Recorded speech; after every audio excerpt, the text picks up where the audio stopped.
All right, we're live. Everyone, welcome back to our Educare the Spiritist uh, Healing Center's Dzogchen Meditation Learning Center. Sorry if I had to be all long about this. Today, we're going to be learning something that everybody here have a chance to go crazy about. This is what we call the exploring esotericism and spiritual experience.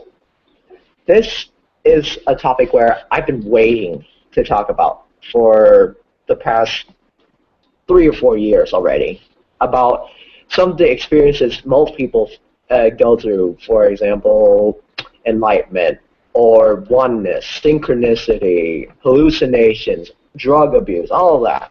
However, what does this all mean? How does it correlate with who we are as a person? What does it speak to us? How do we bring meaning to it? Well, before we get in, let's discuss about the homework that we did on visualizing ourselves facing death on our own throughout our days. So let's discuss this, Deanna. Like, what did you learn from that experience where you're living every moment like as though you're dying? Just describe to everyone. Well, you gotta think about, what happens as you do things. And you gotta think about what would be the reaction of the other person before you do so. And,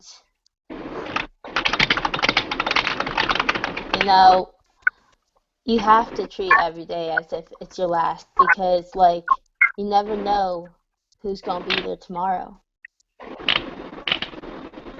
Okay, so can you explain to us what does it really look like when you're living like as though there is almost like so-called no tomorrow? Like, what does it feel inside of you, or you experience it as you're experiencing it? Well, to me, it does not feel scary because I do not feel death. I do not fear death whatsoever. For me, it's just it's being aware. It's like being aware of what you say, what you do, how you say it, how you present yourself. And when you treat every day as if it's your last, you really are subconscious about, oh, did I do this right? Did I say this the right way? Was I really the best I could be? Am I happy with what I did today? It all comes down to your actions and who you're with. And if you did something wrong, it's kind of hard to live with yourself, but eventually you have to forgive yourself in the end. There was one time that I was really mean to my mom, and I ended up hurting her pretty badly that day, and I felt really bad about it, but eventually at the end of the day I said I was sorry to her, and I told her how much she meant to me, and I think that practically fixed it. Okay, so let me try to ask you this then. When you are living each and every day as though you're going to die, I know that the moment that you think, just you think that you're going to die, you know that there is no other chance that you will get to understand anyone in this world. You're just going, that every moment you're just not the same person anymore. How did your perception of life change after that moment of experimentation? What did you notice? Can you repeat the question again? How did your perception of life change after the moment? It made me realize that everything's so delicate, that everything interconnects with one another. It made me realize that, if you want to say to the person you care about that you love them, then it's no better way to do it than this moment, because, there's so many times where we go things without being said, and there's always times where we're like, oh, we'll do it tomorrow, or we'll do it when this happens. No, it's you do it now. Like, I'm all about the action. Like, I'm go, go, go. But at least I take my time doing it. Like, sometimes you just gotta stop and smell the roses. Okay, that's pretty decent. So And, now, like, okay, keep going. and Sorry. like how it affects everyone, because like everything you do affects another person, and so I'm always consciously aware of what I do. I try to think, how can I say this better, how can I do this better, how can I present myself better, because let's face it, at the end of the day we don't want to be like, oh, I was such an ass, or oh, I was such a fuck up. No, at the end of the day we just want to say, you know, I tried my best and I feel like I did good. Your turn, Andy. Okay, all right. So from what I knowing about facing death, this is from my own perception when I personally done this experiment before. Is that the moment that I think of myself as dying, as though my body deteriorates, my body rots away and everything, I learned from the experience that if one were to keep thinking about the physical appearance and look at how impermanent it is, then why bother spending the time to actually taking care of your body? What does it? What was the purpose of serving your body in the first place? Simply for all the other reasons why shallow people judge other people. Just because, like, Judging others does not make any sense. It's so irrelevant. Second of all, you have to know that death is a gift. It's not actually something that it's not something that you should be all prideful about or should be fearful about. It just is. It's like you're changing your clothes. You know, once in a while we all going to have to change our clothes. Otherwise, it sometimes like if you don't change your clothes and if, like something happens, like you have illness in there, you might as well call that a hell. You know. Like the perception of life for me changed after that moment where I realized that death is just an impermanence. But at the same time, when I say that death is almost like a fleeting moment of changing my clothing, that's the moment I know that the moment my perception that all things that I do, all illnesses that I have conquered, they're just they're just interdependent. The things that I create now can create a better future for not just me, but everyone. Because eventually I will come back to this lifetime to live this lifetime again, one way or the other. That is the key thing of what death's supposed to do to you. Wouldn't you agree? So let's move on. About now, here's the funny thing that I found out a lot of, like let's say a lot of seekers and any other mystics would say is that the perception of the person thinking that death that death is something that the body is separate from us as a spirit. However, there's a problem with that perception. If we were to examine the afterlife in its closest resemblance, we found out that there's absolutely no freaking way that our bodies are separate from our spirits. And let me show you how, because in transpersonal and psychology, learning how the soul is through different perspective. I'll show you why. This is a history of what psychology is through various approaches. First off, let's talk about psychoanalysis, since I just love Sigmund Freud or any other approaches. They're just amazing.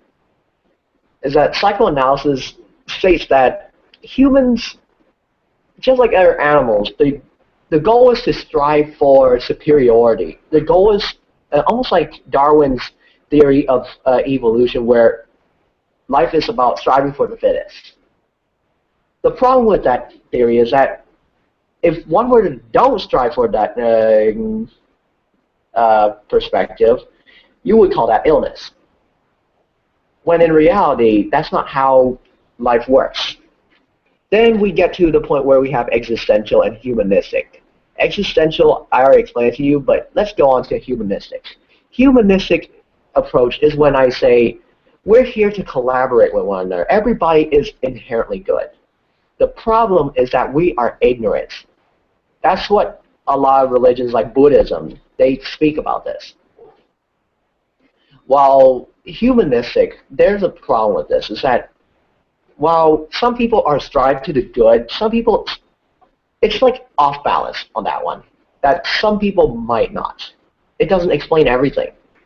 So thus we got to the point where we start becoming more like the psychoanalysis right now, where we are heading back to what we call the behavioral approach. This approach says that the reason why we became good or became all of this is because we rationalize everything. We try to make sense of our world by putting it in a box, by putting it in a left brain perspective, which I found this also to be very problematic, because the problem is that how in the world is that someone can experience things that are irrational and yet they can make sense out of that, which we're about to get into, which that is the fifth wave of psychology, what we call the transpersonal. This is where science began to explore the soul again through a different perspective. So, someone actually asked me something. They said, Andy, or they can call me life coach Andy, what is a soul? How do you know if I am a soul or not? To answer your question, we are. All of us are. We are all souls. A soul is almost like an essence of our quantum mechanics, quantum field that is also part of the universe. The universe that created our soul, our very essence, our very information is us. We are that universe. We are that God. And that God is no separate from us because we are made of that same material that the universe is created. And how are we alive today is that everything has the ability to recognize itself. The only difference between why is that we have so much capability compared to other souls is because we have learned to question. We learn to see things as though we are looking at ourselves in a different perspective. That is the key thing that makes us humans different. Now, let me read you some of the things. The development of humanity, which is us, even in little children, depends upon the fact that humans are more capable than just thinking about the soul and the body alone. We think holistically. We think interdependently. Humans are capable to ask questions and explore the unknown. That is what makes us different. This is, let me show you some of the quotes that I learned from a psychologist. This is a journal that I just read up a couple of days ago.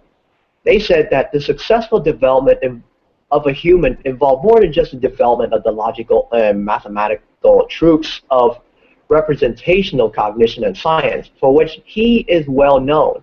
In fact, Piaget, he is the psychologist of human development, stated his interest in representational cognition as a subset of his interest in the development of the experience of value.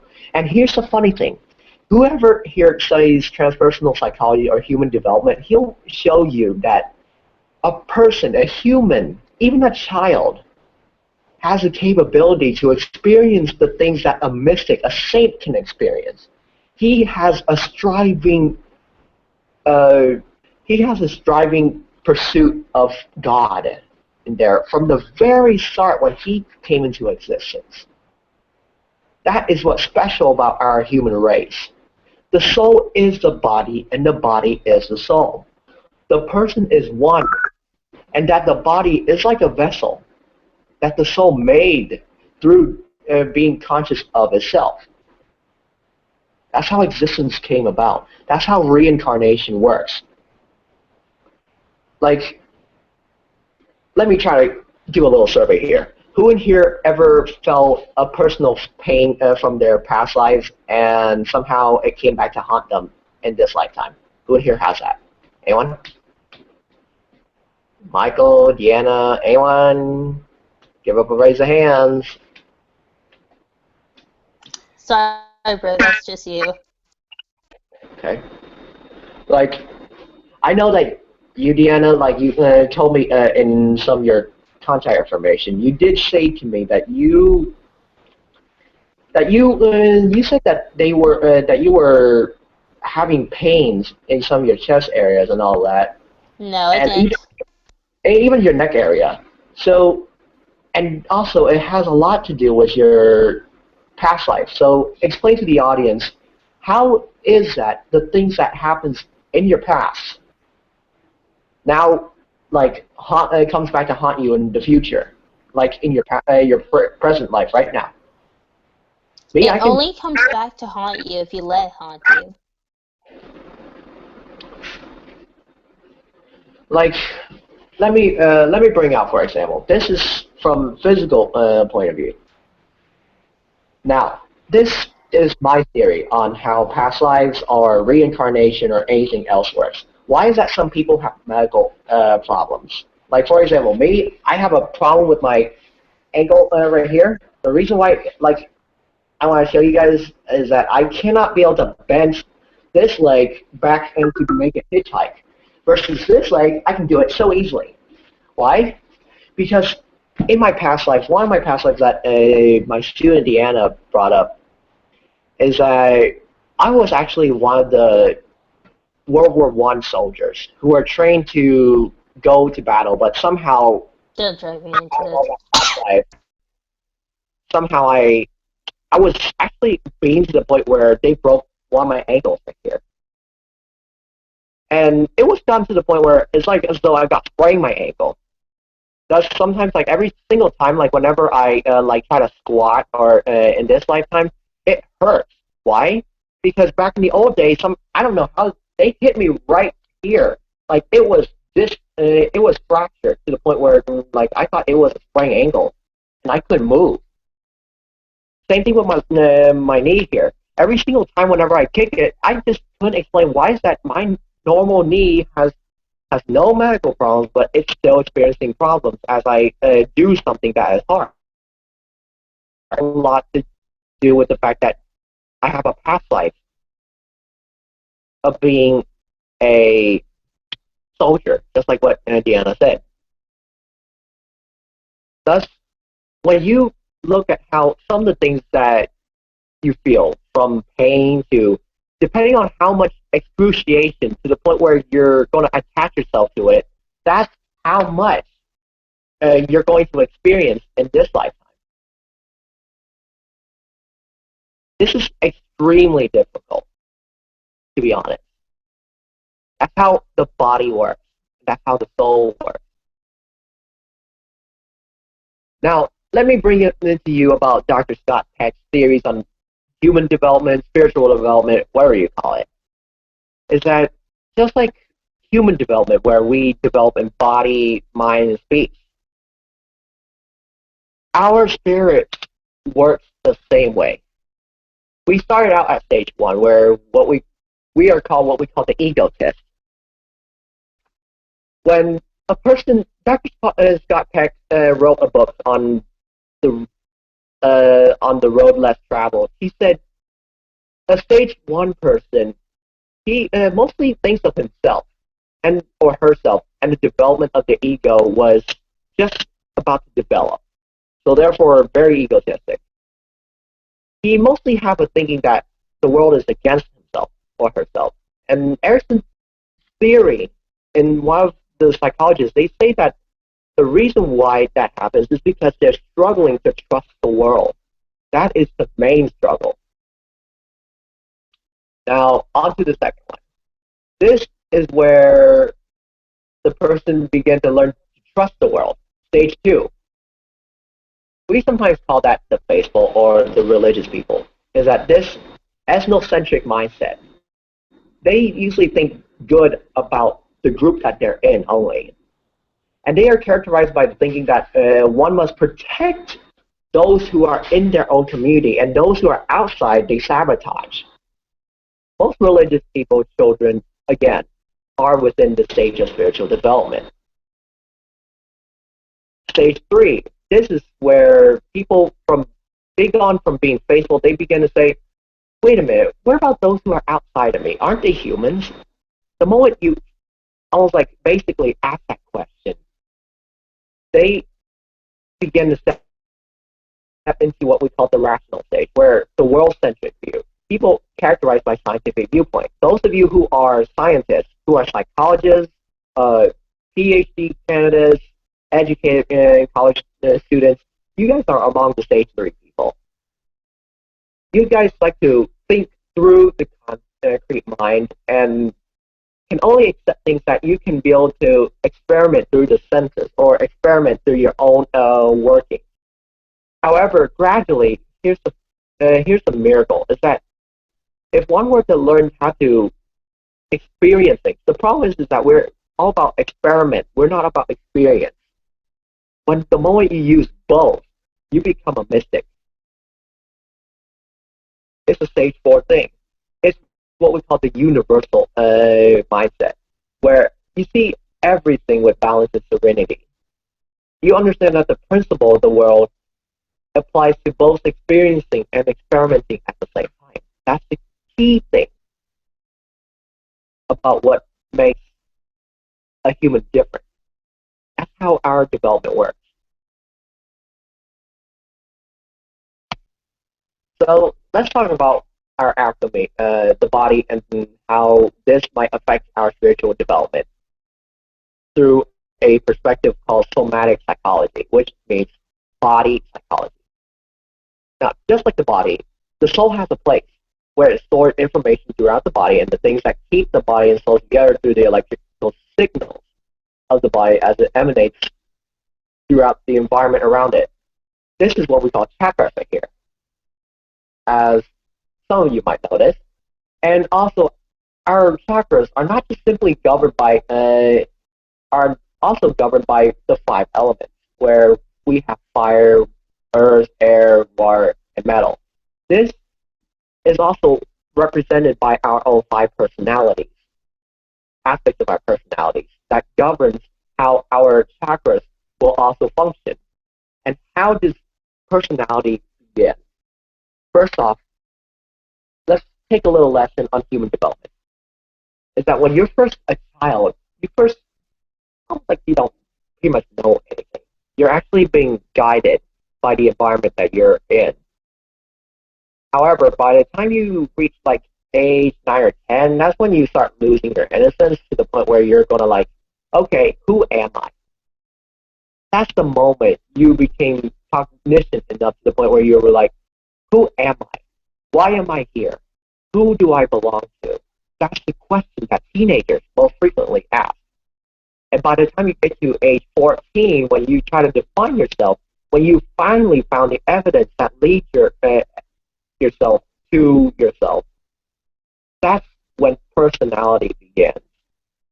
It's the belief, the things that you have comes together in a more concrete way. How is that thing? The thing is, when it comes to the elements here, what I meant, why is that? So some people might ask, okay, Andy, I know that this is supposed to be existent in everyone, right? I say, yes, I agree. But here's the funny thing, is that when you're a teenager, this thing becomes more stabilized, especially your personality also. Same thing with that. It's like when you first walk into life, you don't know much, and you're just open-minded to every single thing that is around you. Usually the 5 elements, they are subject to change around that area. That's why whenever you're like suffering a form of abuse, or you're learning a new language, or even trying to eat a new food, you kind of get used to it or adapt to it so quickly. It's because of this. the relation between the development of the soul and the body's alchemy and the personality, cognitive abilities of the human development throughout the lifespan is that both the biological development from the body is influenced by the thoughts and the soul one has during the time of childhood, and vice versa.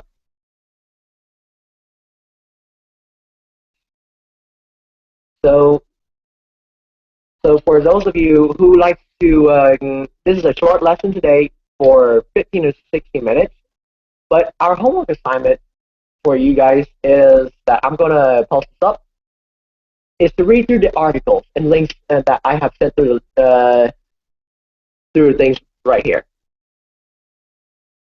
It's going to be 3 articles, not that much.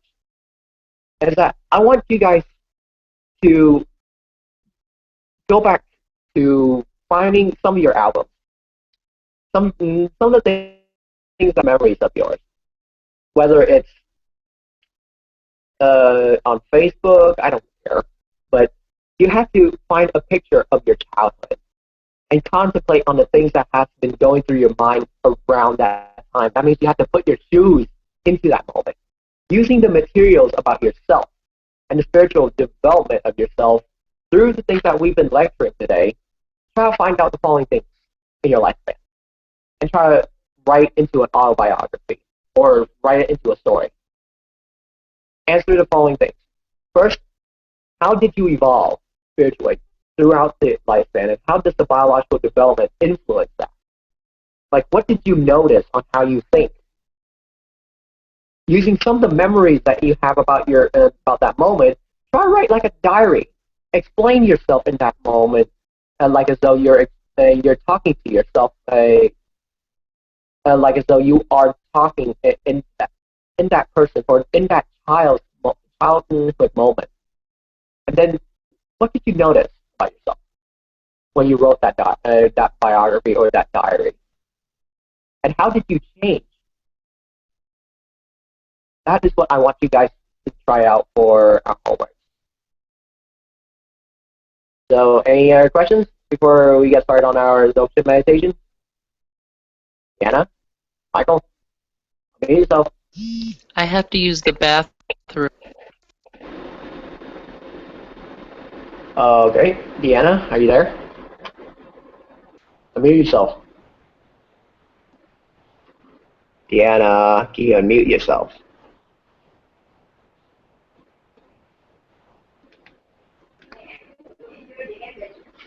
Cháu đang uống rồi mẹ. Ăn tô phở rồi quên á.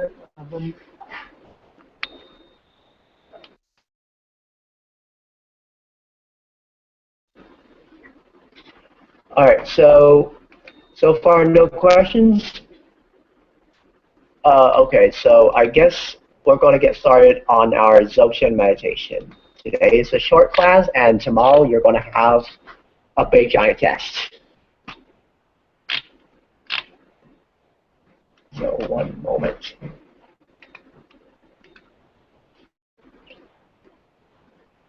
All right, so.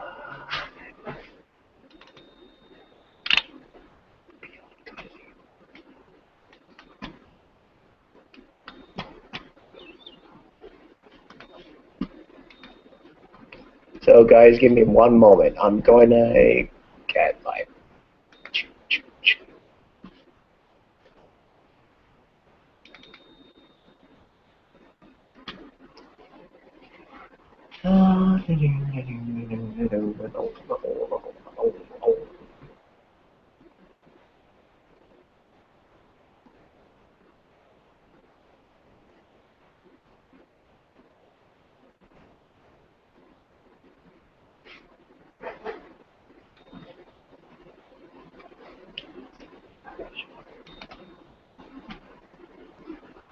So give me one moment, guys. I'm still working on this.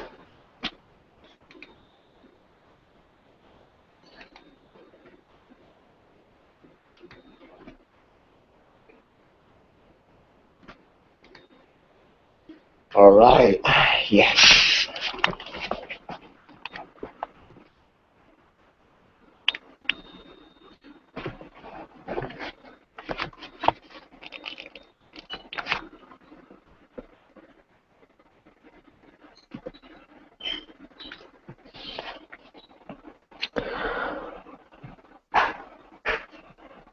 As we breathe in, we breathe out.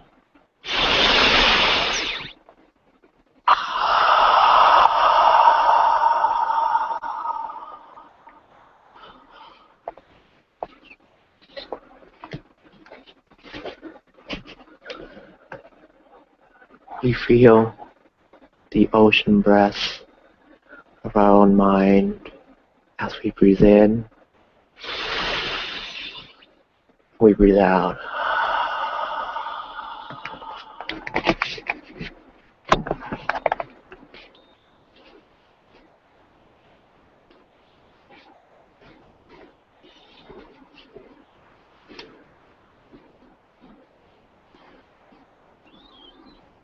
Close your eyes.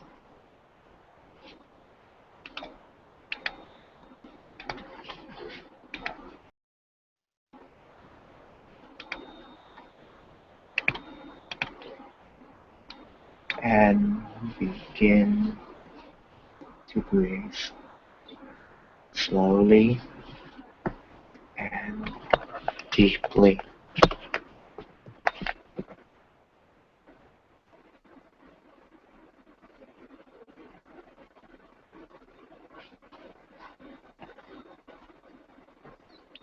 Take care that your spine and posture is balanced and straight, and your energy channels become serene and open to all things around you.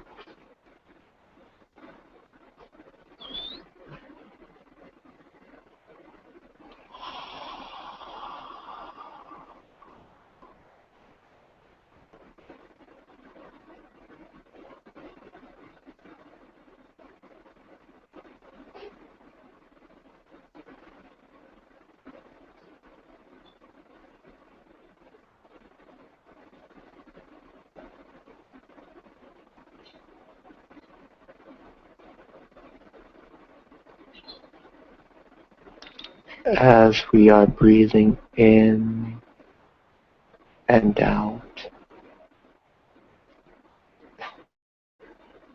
imagine that now you are sitting on a beach.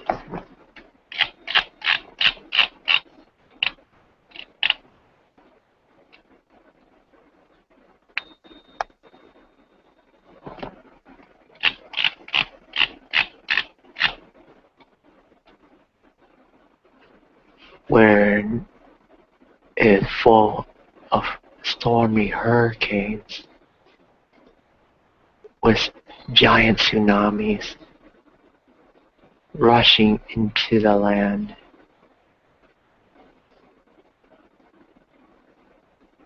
and creating gigantic mudslides on the land below the waves.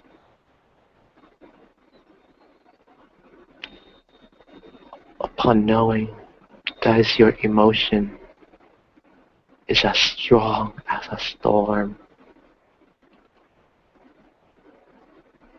you wish to be that storm so that you can wash away all ignorance, all beings from this day forward. You want whatever intentions you set at the beginning of your meditation towards that great purpose.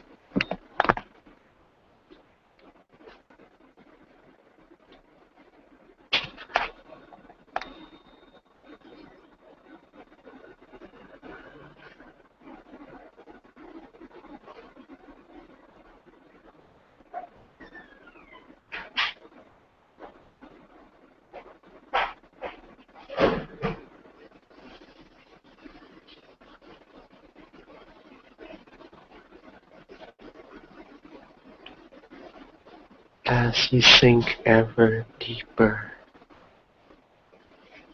you merge the power of the storm with your innermost darkness and powerful emotions.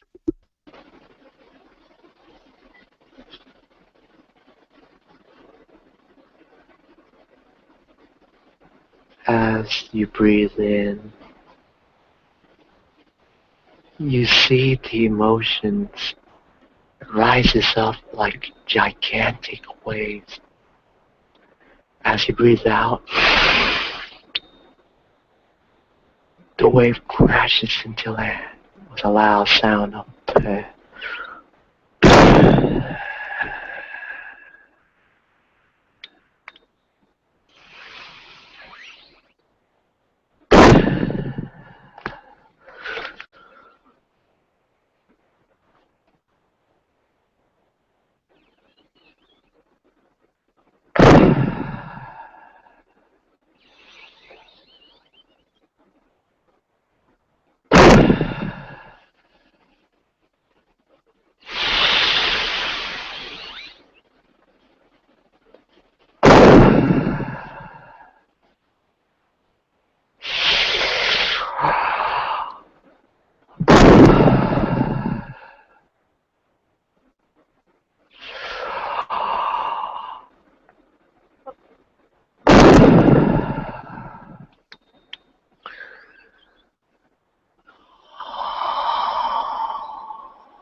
And now give yourself 3 long, deep breaths.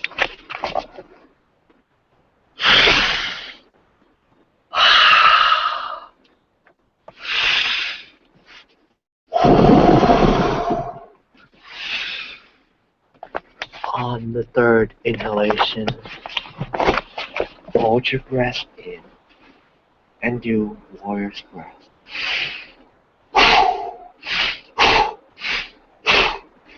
Pump the breath in and out using your abdomen as the bellow.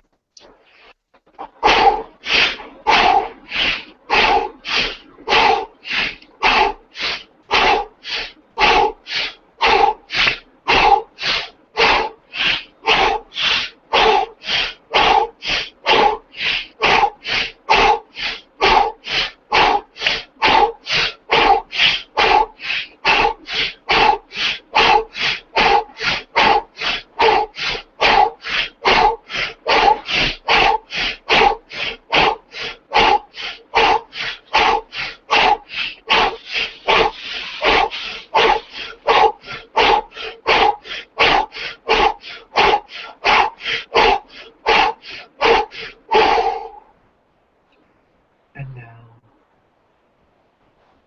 pump your breath out using your breath.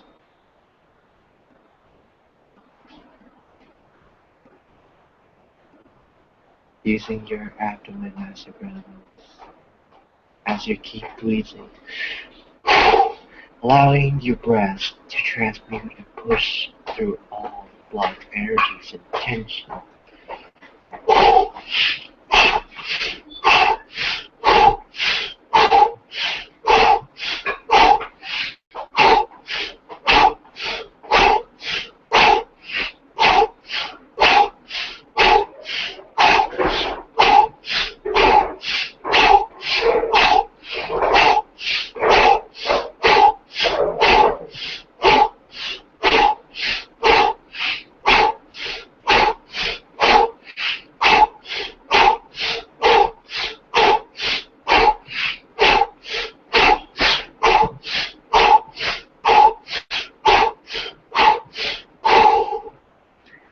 And now relax.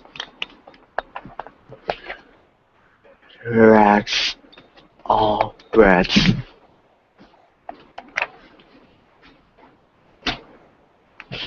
And notice the energy is radiating within your brain and into your and third eye chakra.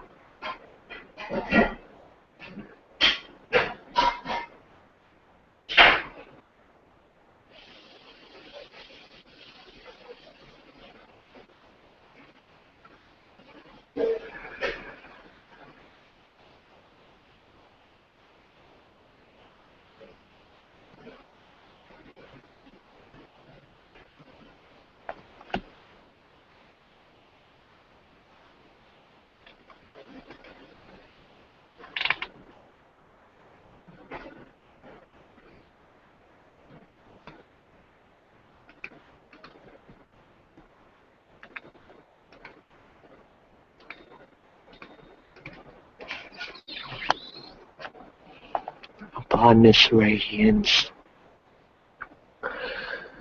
you will see the picture of your root teacher that represents the power of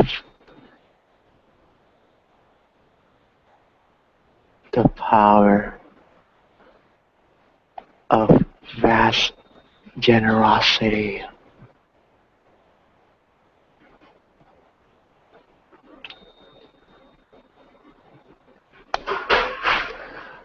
The teacher takes upon the wrathful form of a cobra with 1,000 heads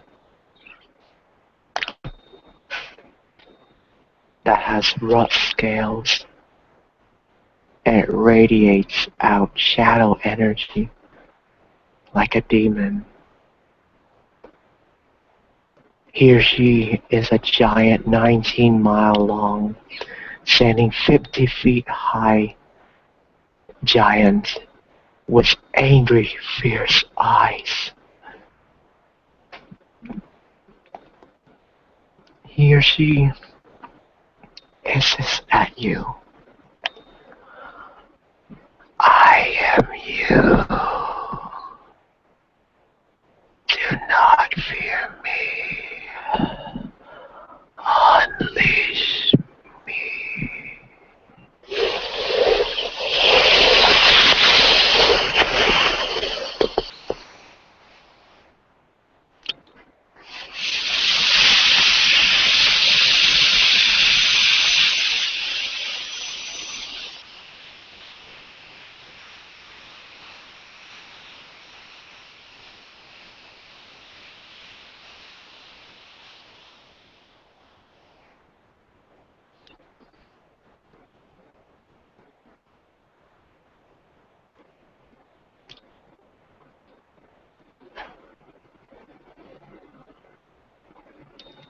Each of his head represents an aspect of your own mind, but each one also encompasses with great wisdom. This is your teacher of generosity, taking form of a kundalini serpent with immeasurable powers, like comparable to demons and gods, to help you free yourself and all beings from all samsara.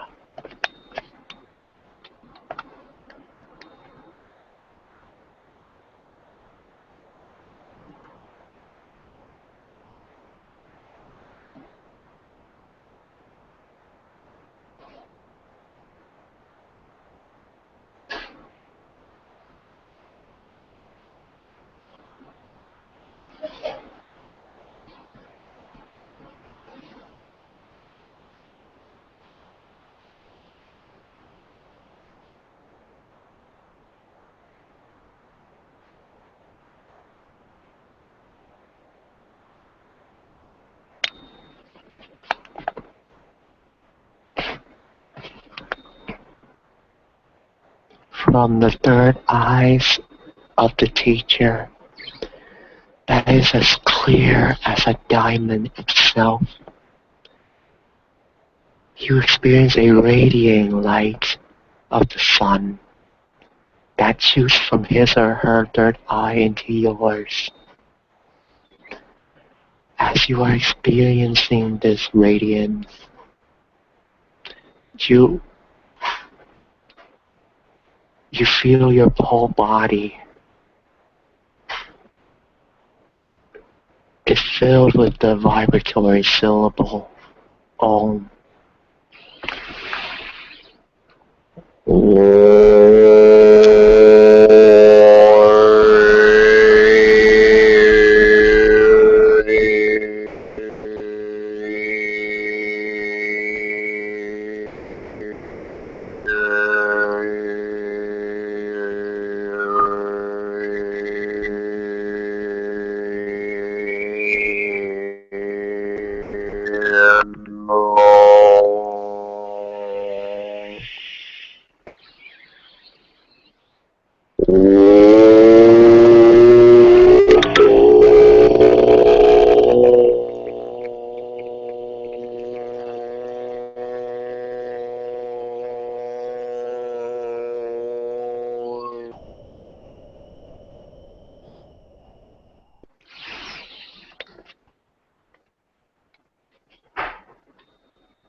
As the energy travels from your crown down to your throat chakra, you simultaneously see a stream of blue light, like ocean waves, shoots and rushes into your throat chakra at instantaneous speed.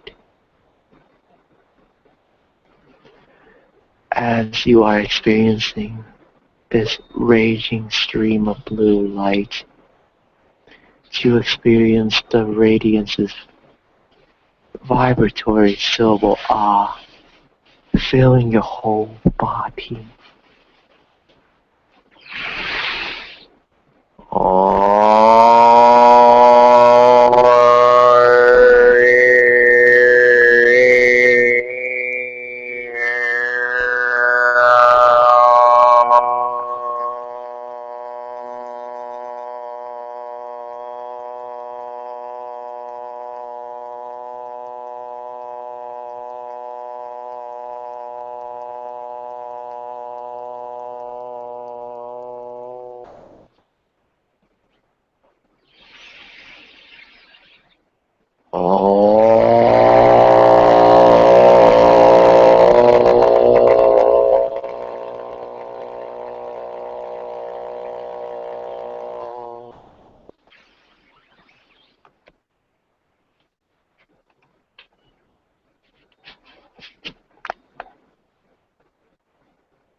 As the energy travels from your throat chakra down to your heart and circulating throughout your body,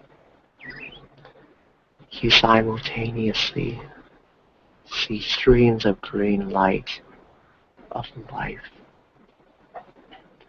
shines and instantaneously radiates in your heart.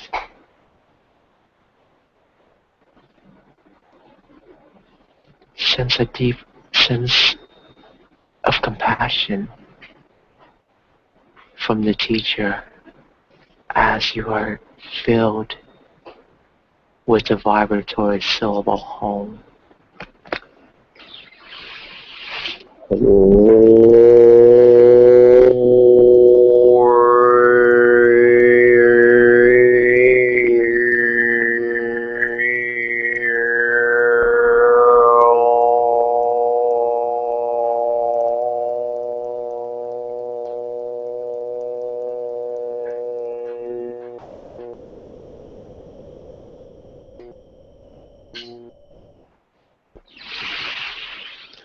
As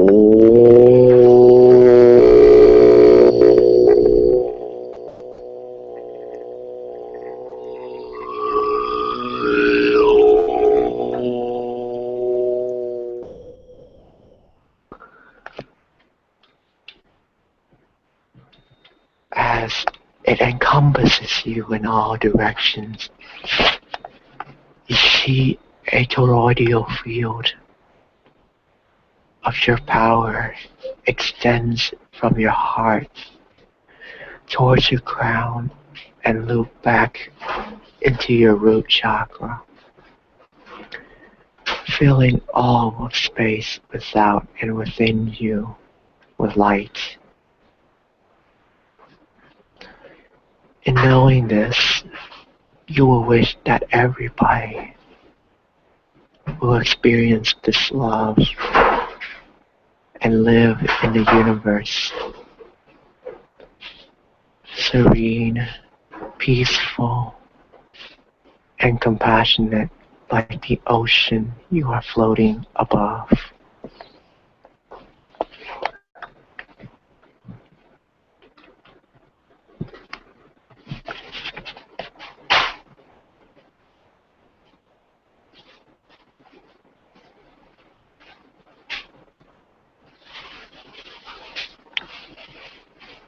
As the energy travels down to your solar plexus,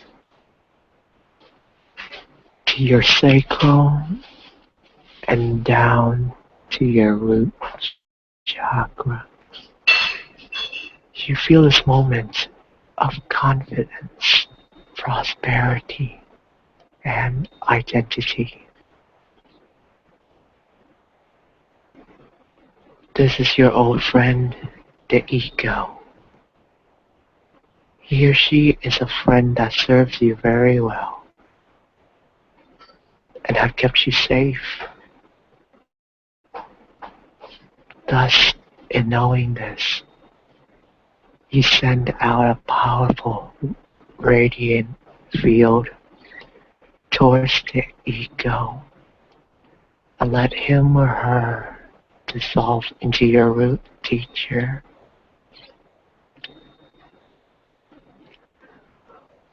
When the energy travels and now touch your root chakra, you will see roots growing like a tree, and that all the life force is traveling up to your body, like water traveling up and beyond the tree's body. Thus, upon going through the root chakra, you open the doors of the inferno and the heavens to purify you in all directions. From the ether of your heart, the earth and air on your right and left hemisphere correspondingly, and the water on your third eye, thus allowing your roots to grow ever deeper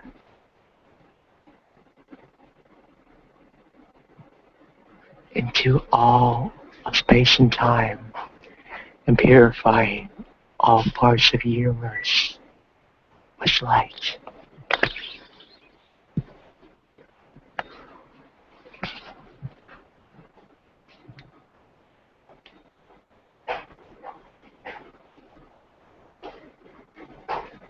As the energy travels from your root and up on your spine,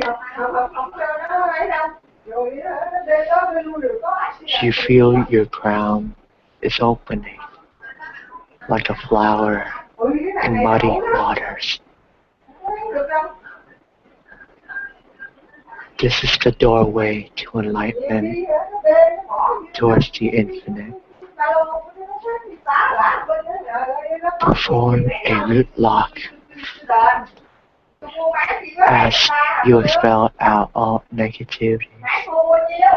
with your abdomen enclosing the doorway of the Kundalini. You felt all negativities are transformed into light for all beings to live.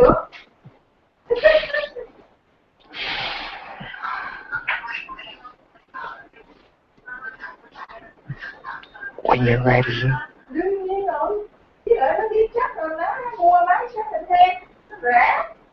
you may let go.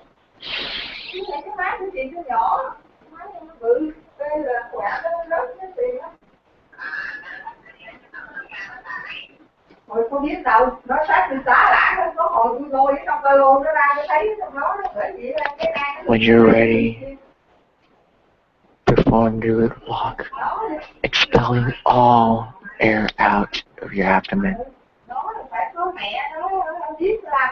Then let go.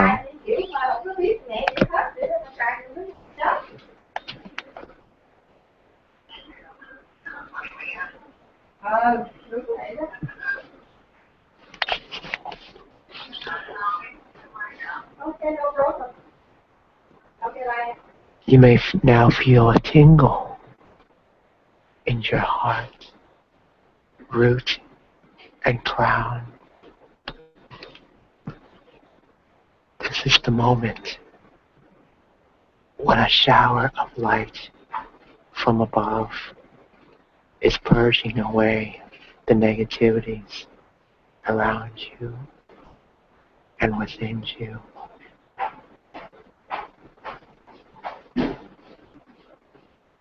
At the same time, you send yourself radiating out light. And that your root teacher and yourself is dissolving into that clear light. When you see this clear light, you might be afraid of the unknown, but always remember that everyone is with you and within you. So let your fear dissolve away as you pass into the light.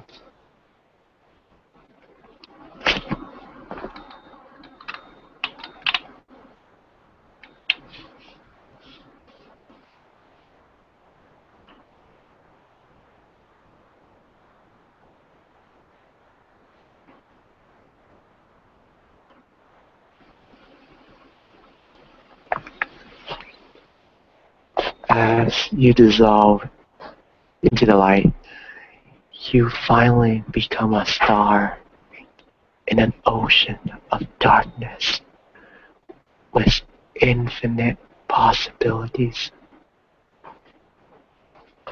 Within that possibility, you see yourself radiating out to all those who you love the most, the ones you hate the most,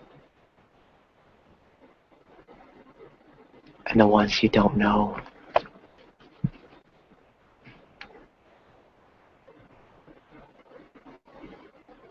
But most importantly,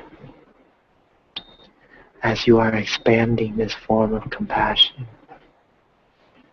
you notice somewhere in the far reaches of the infinite possibility, there is death lurking behind the veil of a person.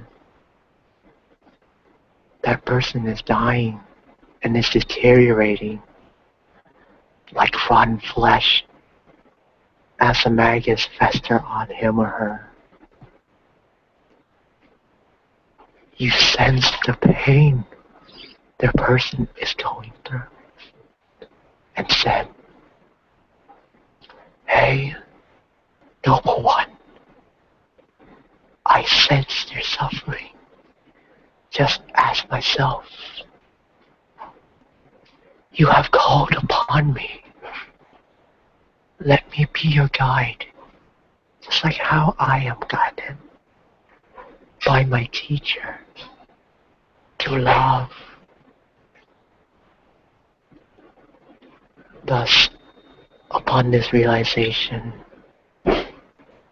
You say these words out loud to a person in the far reach of the infinite possibility.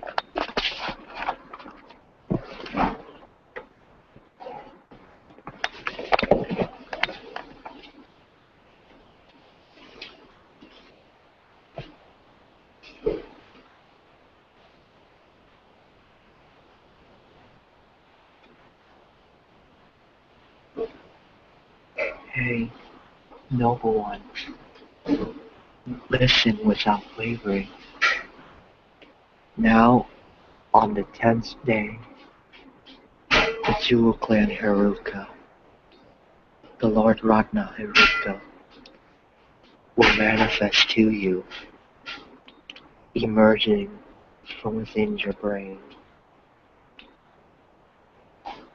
He is dark yellow, with 3 faces, 6 arms,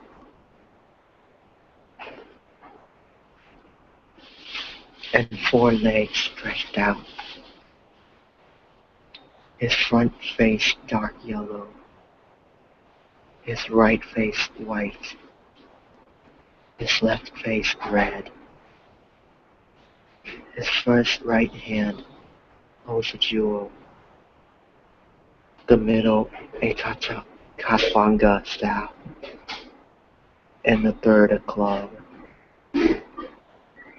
His first left hand holds a bell, the middle a skull ball, and the third a trident. His concert Buddha, Ratna Kodeshvari, enfolds his body, her right arm embracing his neck, his left hand offering him sips of blood from her skull ball. Thus they arise manifestingly before you, having emerged from within the southern part of your brain. Do not fear them. Do not be terrified. Do not hate them.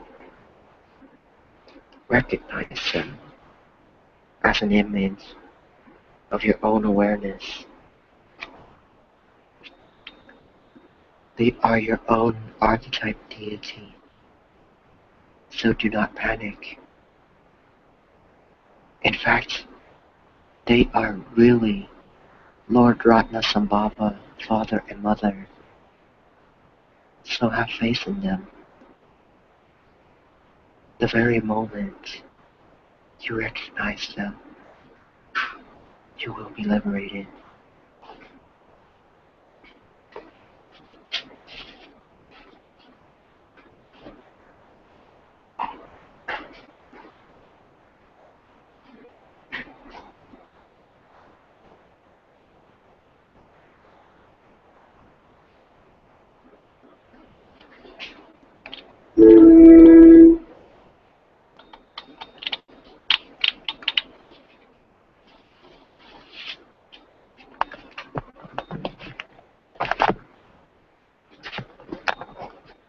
As you experience the joy that the person have went into the light you have created, you rest in serenity in that light and experiencing the magic you have created.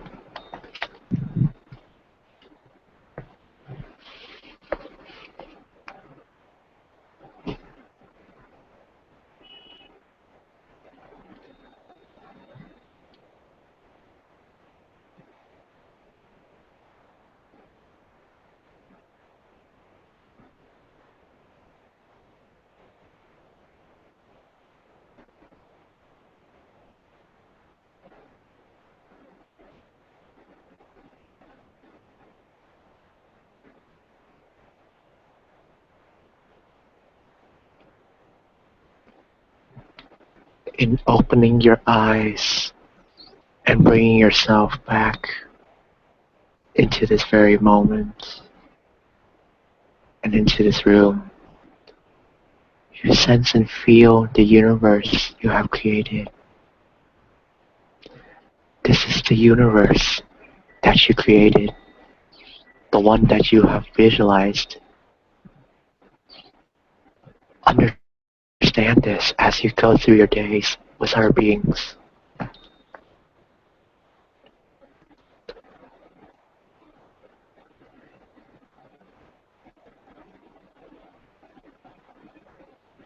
In this one last moment, give thanks to your teacher, whomever it is, for this final moment. Thanking that the teacher revealed you the way, and knowing that the teacher is you, and that you are speaking to the one in front of you, around you, and in the future of you, everywhere, in all space of time. That for when you help the least bit of your kind from all space and time to know the one,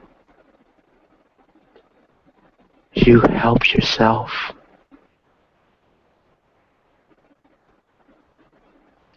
Amen.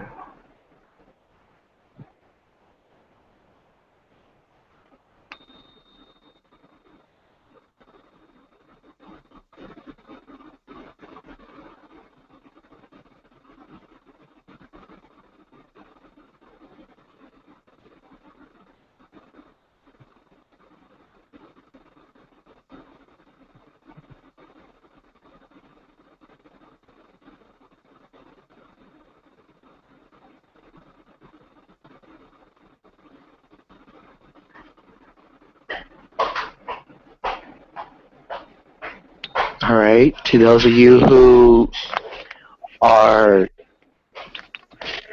in my meditation and have went through my class, I would like to thank you guys for coming today. Good job, man. Did you actually went through a state that I was talking about? Do you see anything? No, I just pretty much listened. Just listened on the phone. Oh, okay.